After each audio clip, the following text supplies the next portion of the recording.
Welcome to a new edition of the Neon Jazz interview series with Jazz Bassist Noam Wiesenberg. 10 years ago, he left Tel Aviv and landed in Boston, and then he graduated from the Berklee College of Music and made his way to New York City. He played alongside the world's greatest musicians and still does. After many years of doing just that, he's been with Kevin Hayes, Antonio Sanchez, Vinson, and so many others on the stage. He just released his 2018 debut album as a composer and bandleader called Roads Diverge. He talked about this and so much more. So please get to know him and dig this interview, my friends. So, hey, man, thanks for taking a minute out. I appreciate it. Yeah, thank you. So let's go ahead and start off here and talk about your latest album. How do you feel about this from an artistic standpoint? Well, first of all, this is my debut album. Of course, that's my first one, right? So, of course, I'm very excited about it. You know, I've been excited for a long time, so this is something unique for me to present almost all of it, my compositions, and to have my own statement as an artist for the first time in the front, right?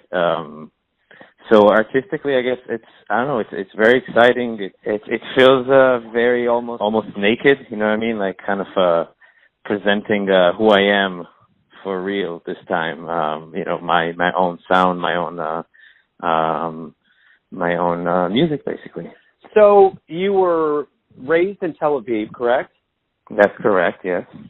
Talk to me about your childhood and upbringing. I know that you started the cello at the age of 12, but talk to me about how you got so involved in music and fell in love with jazz. Okay. I mean, I came from a musical family. My father is an incredible composer himself.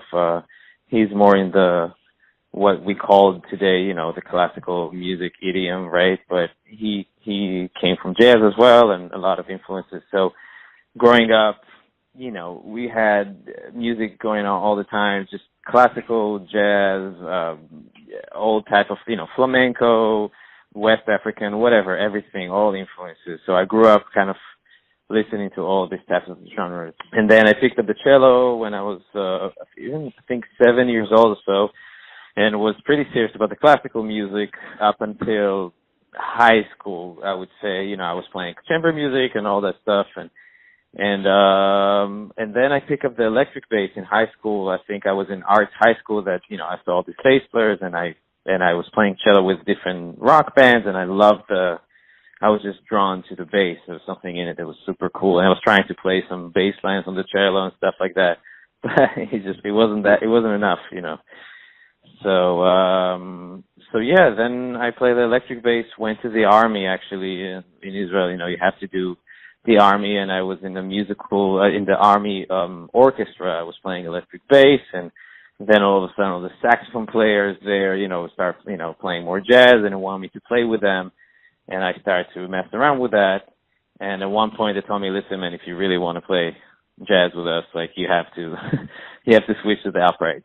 I did it at age, I don't know if it's late considered, but you know, I was probably 20, 21 when I picked up the upright bass at that point. And I was playing around Israel, you know, just trying to play with the musicians that are better than me.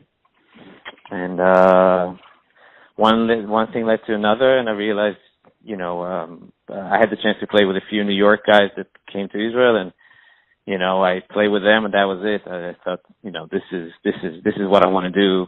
These musicians are incredible. I want to go where they are. So I got a scholarship to Berklee, finished my degree there for 2 years, and in 2010 moved to New York. That's like a very short, concise story, you know. Yeah, no, I dig it. And before I delve into certain aspects of that timeline, I want to know, what albums did you listen to, jazz albums, growing up that really got you sucked into the jazz world? Oh, wow, so many. Well, there are things that I've heard, you know, from my father, and then things that I heard more from people around me. But for my father is the biggest Bill Evans fan. He actually did his PhD on Bill Evans music. He's so in love with his stuff that's, you know, I listened to what was that? The Live at the Vanguard, Bill Evans record, the famous one. Also, a bunch of Bill Evans stuff, but that, and also Spring Can Hang You Up the Most. Not Spring. What is that? You might as well believe in Spring, I think. All those Bill Evans records that my father used to play a lot. Obviously, Kind of Blue was going around. So it was a lot of Miles, actually, and Bill Evans. And then later on, a friend of mine in middle school, a saxophone player, played me this Live at the Vanguard of Brad Mehldau, the Art of the Trio 4. And they played that All the Things You Are thing, famous 187, and I was listening to it. I could not believe what I hear. And then I was getting more into the, more modern jazz, what was going on during those years, late 90s. And then going back, and then Mingus a bit later was a big influence. I was listening a lot to Mingus.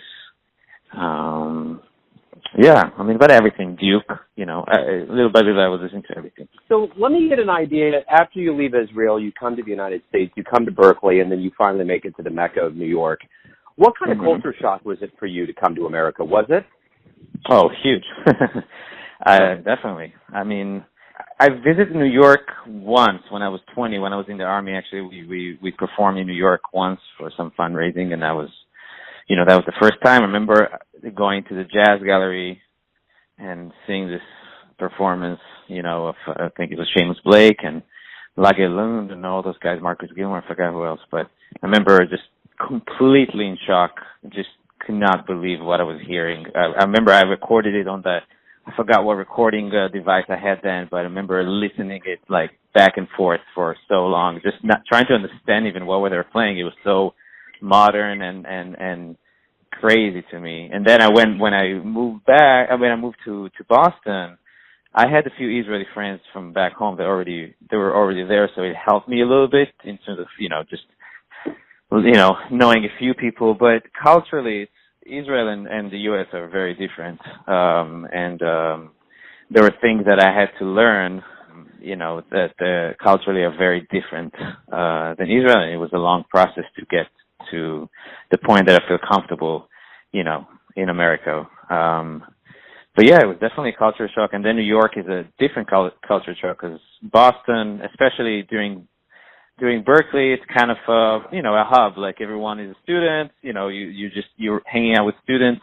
There's not really career involved at this point. It's just being a student, so it's very comfortable. And then when you get to New York, then you see the crazy competition, and the level is so high that the first year I was just shocked, completely shocked. Why do you love jazz?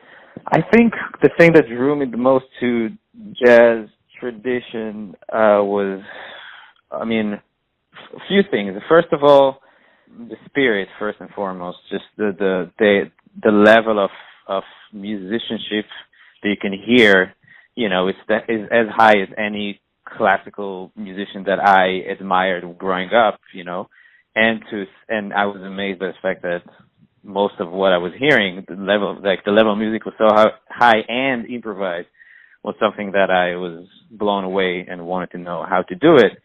And also just, there was something about also the groove, the swing, that feel that was I was always drawn to it.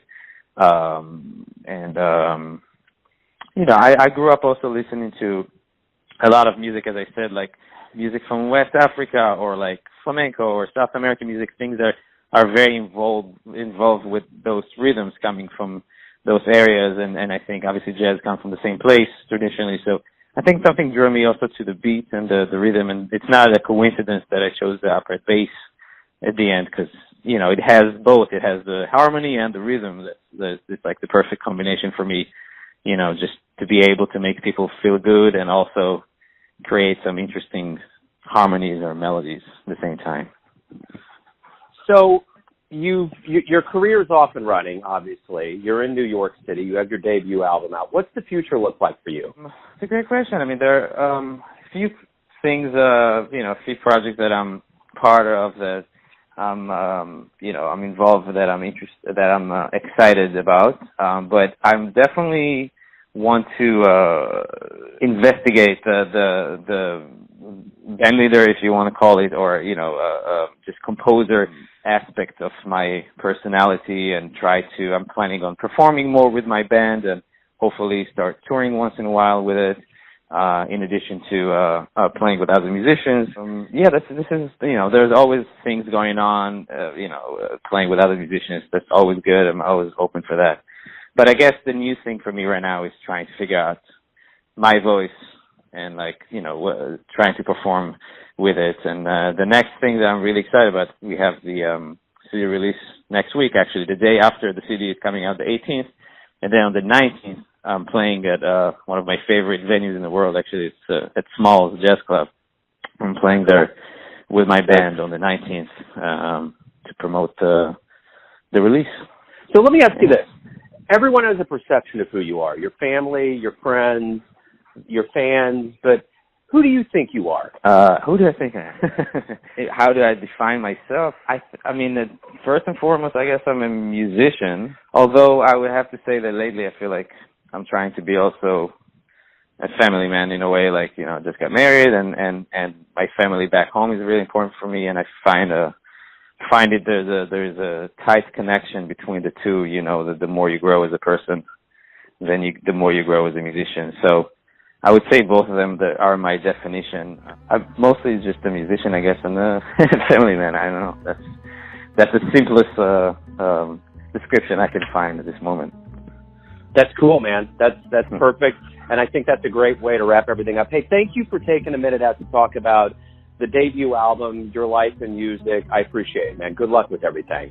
Thank you so much. Thanks for listening and tuning in to yet another Neon Jazz interview, where we give you a bit of insight into the finest players in Israel, Boston, New York City, Kansas City, and spots all over the globe, giving fans all that jazz. And thanks to Noam for his stories, and all that music. If you want to hear more interviews, go to Famous Interviews with Joe Domino on the iTunes Store. Visit Neon Jazz at youtube.com. And for everything Neon Jazz, go to the neonjazz.blogspot.com. Until next time, enjoy the jazz, my friends.